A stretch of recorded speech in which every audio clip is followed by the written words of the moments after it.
Magandang araw, Jay Pligasi po. Andito tayo ngayon sa Quezon City, isang sikat na subdivision dito. Meron tayong 12 kilowatt na lax power dyan. Meron tayong dalawang 300 AH.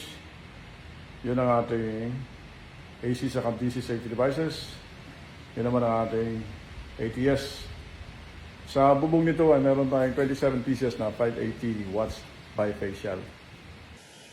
Dito yung ating ATS. Industrial grade ang gamit namin. Yan ay 250 ounce na industrial grade. At yung aming mga enclosure box ay industrial grade. Pati aming cable tray. At andito naman ang ating mga AC at saka DC. Ayan.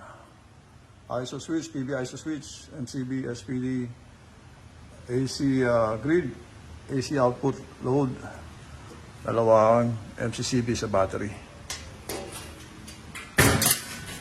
At dalawang 300 AH.